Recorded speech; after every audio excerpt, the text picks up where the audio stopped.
Tango located on the roof, 180 meters away.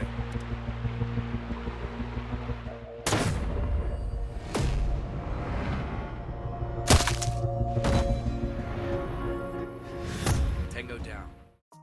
Sniper Ghost Warrior 3 is obviously the third entry in the Ghost Warrior series, a franchise that, despite its ratings and reviews from both the press and the public, the developer and publisher CI Games really wants to make work.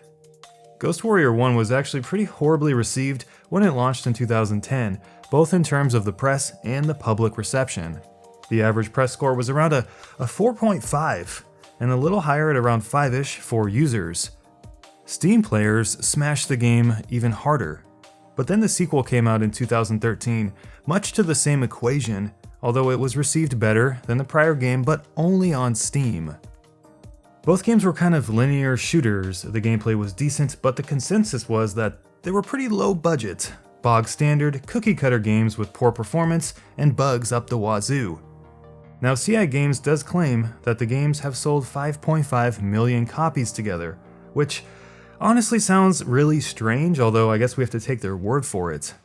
But nonetheless, we have Ghost Warrior 3 now, which is launching on the 25th of this month, and it's an open world game now, with a mission structure kind of similar to Ghost Recon Wildlands or anything prevalent in any other open world military shooter, I guess. Sniper Ghost Warrior 3 is being claimed by the developer as the first AAA game in the series, and I was sent a review copy to share my opinions on the game. But I'm not doing a review because there are so many issues with this game that I can't bring myself to play it any longer than the 5 hours or so I've already put into it. So, buyer beware. I want to give you guys the honest rundown so you know what you're getting into if you're considering buying it.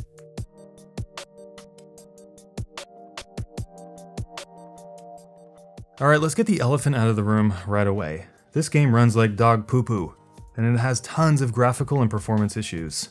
I became very quickly best friends with frame rate drops, graphical stuttering with some of the UI elements, and pop-in and crashing. Yes, this game crashed 4 times in 3 hours. My average frame rate was about 41.5 according to my capture software, but it dipped below 30 many times, especially when peering out into open vistas.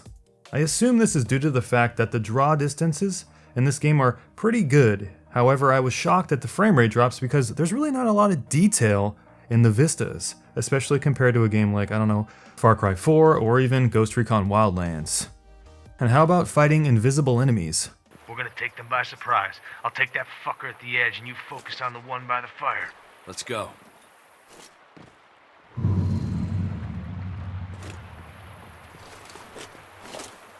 Yeah, that's right. For the entire prologue and some of the missions afterwards, I was fighting floating AK-47s.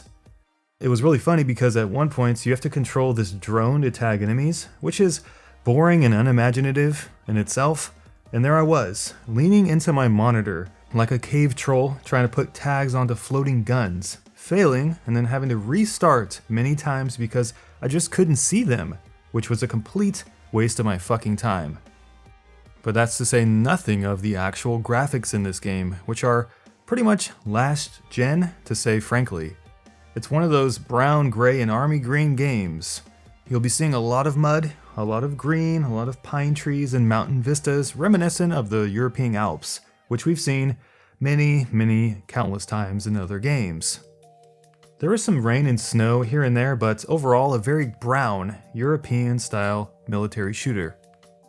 If you want to charge $50 for a AAA game, it had better look damn good and run good. The detail in the world is very basic, and although the weather effects are kinda pretty sometimes, they often tank the frame rates even more. And this is very apparent when you look at the texture work in this game.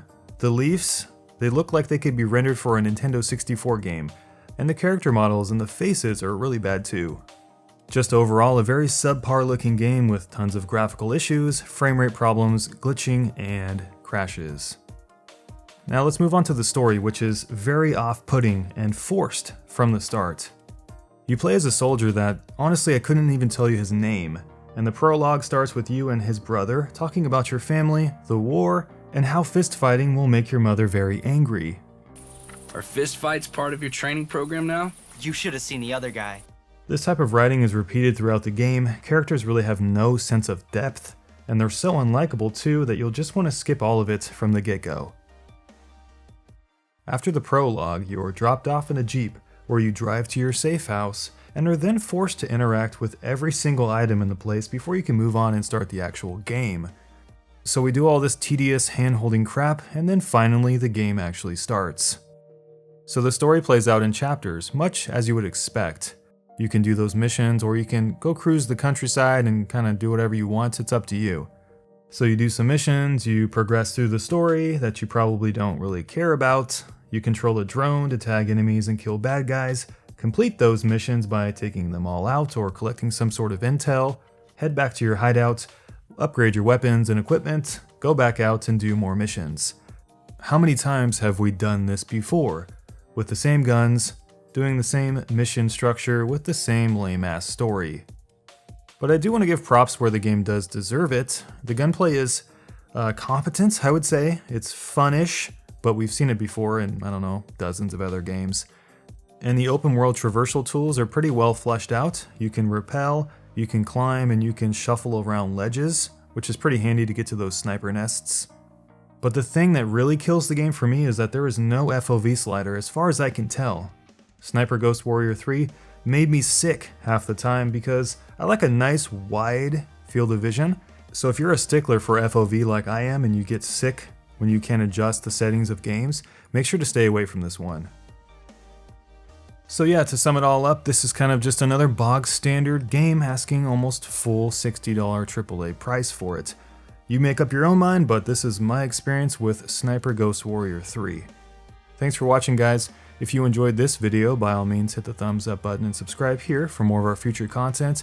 And you guys have a super duper kick-ass day.